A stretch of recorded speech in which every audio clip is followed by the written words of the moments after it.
All right, we are at 11 o'clock on the West Coast, so let's go ahead and get started. Hello, everyone.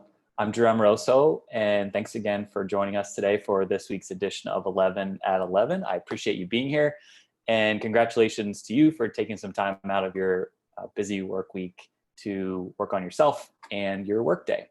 So this week, I want to start with a little physics lesson. Which was a stretch subject for me in high school and continues to be a stretch subject to this day.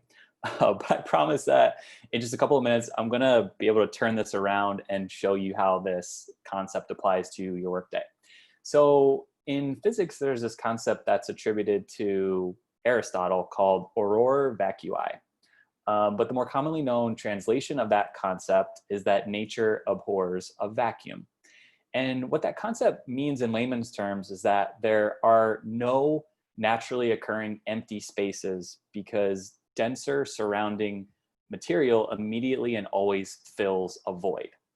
So I know that's a little complicated, but in other words, the idea is that there's a natural law that says that nature will not let there be a void.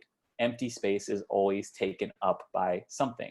So when something is removed, it's immediately replaced by something else. So let me give you just a quick example of this. Simple example of this would be water in a glass, right?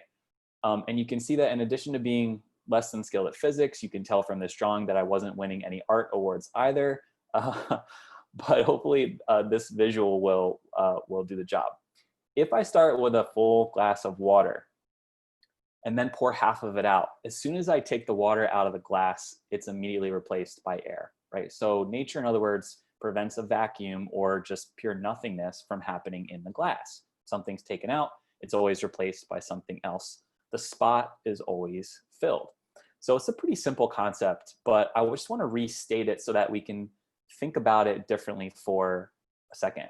Another way that we can think about this concept is by saying that the need determines the strength of the supply. And what that means is the supply, or what fills the void, is determined by how much you've cleared out first.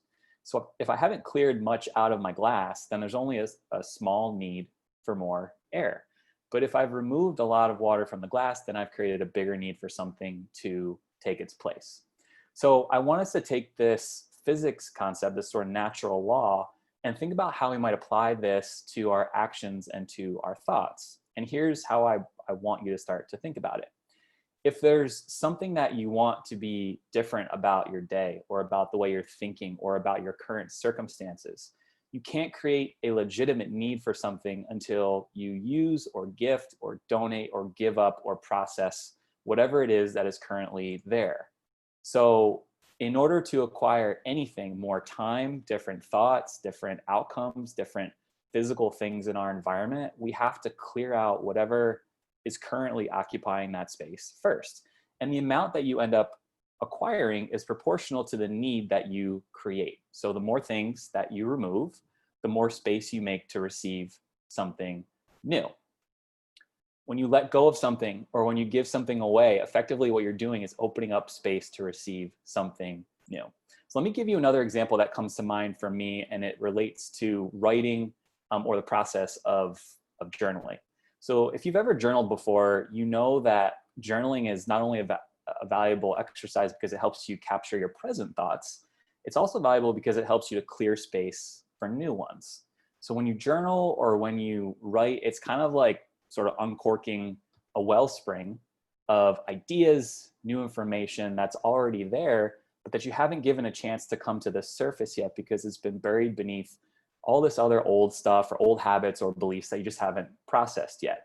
And the more you journal and write down your thoughts, the more space you clear and the more of a need you create for new information to enter the void that you have just created. So another simple example of this is a to-do list. What happens when you create a to-do list? When you create one, there's often this sense of relief because whatever was top of mind for you at that moment, you've removed those thoughts or things that have been rattling around that you want to remember, and you've created space for new thoughts that allow you to move on with your day or allow you to get to work, and you can fill that headspace with whatever is coming up next. So the idea here is that if we're looking to make changes, we have to lead with creating space first because it helps you establish a legitimate need for something new.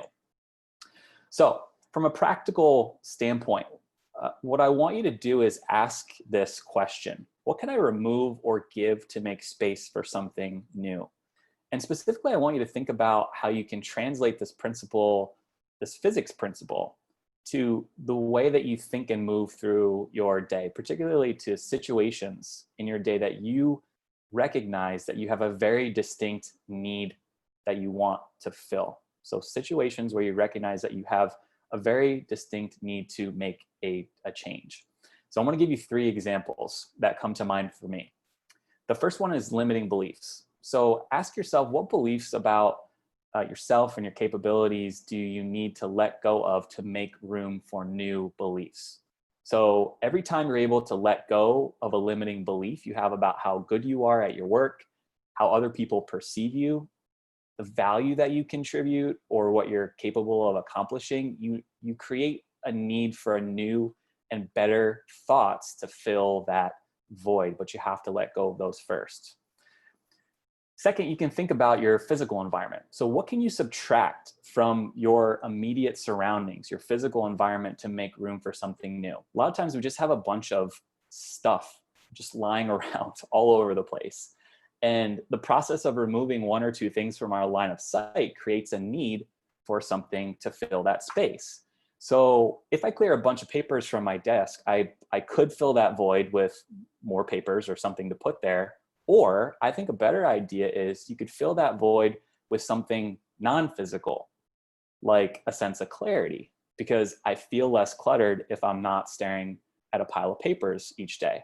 But I can't fill that need for visual clarity and to feel less cluttered until I remove the papers first. So I'd encourage you to find a couple of things in your physical space, clear them out, see if that allows you to fill that void with something like more clarity or feeling more calm or feeling more focused. And then third and finally, this is one of my favorites. It's related to advice or guidance or mentorship. And it could be related to day-to-day advice or advice that you want about your career or how to do your job, anything like that. What happens is when you teach someone else what you know, or when you help them by giving them advice from your experience, you open up space for yourself to learn something new from someone else. So by helping someone else, you create a void that needs filling. So think about it this way.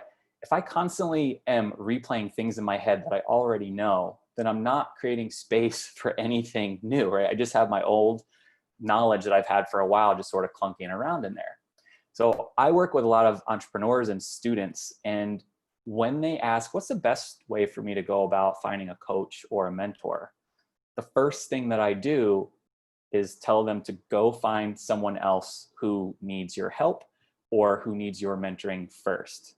So when you mentor someone else, or when you give advice to someone else, you create space for new information that you need, and you have a better understanding of what that need looks like, right? And then you're able to go about filling that need with a lot more clarity. And I can give you a half dozen examples off the top of my head of people who have taken my classes who have done this and had it work almost instantaneously. They found somebody to mentor, and soon enough, they had a person walk into their lives who helped them and was able to mentor them. So for your takeaway this week, I want you to just think about this idea of the need determines the strength of the supply. So if you're looking for something or you want to make a change, focus on what you can give or what you can exchange or give up first so that you create a legitimate need that's backed by physics and natural laws. Okay, I will spend some time taking some questions if there are any. I see, Amy, you said you're here, but your mic doesn't work. Awesome, thanks for joining.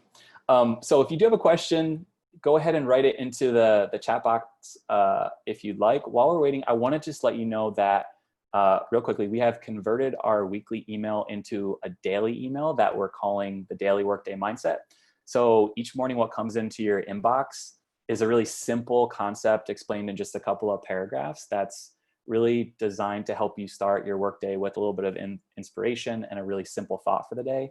So concepts that are similar to the ones that we cover here, but in even shorter bursts that are delivered to you each morning. So if you haven't signed up, I'd encourage you to check it out.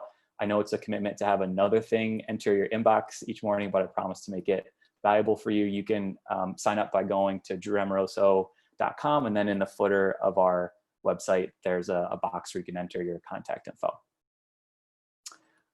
Okay, seeing no questions, we will leave it there for today. Thanks again for joining, everyone. I would love to connect with you and get your help spreading the word about this series. If you could share with a friend, give us a shout out on social media, that would be awesome. I'd really appreciate it. I've got all of our tags here, so let's connect on Instagram, Twitter, LinkedIn.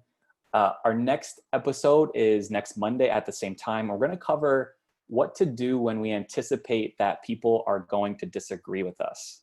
So people have and will continue to disagree with us, but the anticipation of that, feeling like that someone is going to potentially disagree with something that we do or say or an action that we take, that can really limit our ability to make progress in a day. It's a major obstacle for us. So we'll talk about how to overcome that next week. All right, I'll look forward to diving into that with you next week. I will see you then. Thanks again for joining, everybody. Go have a great workday.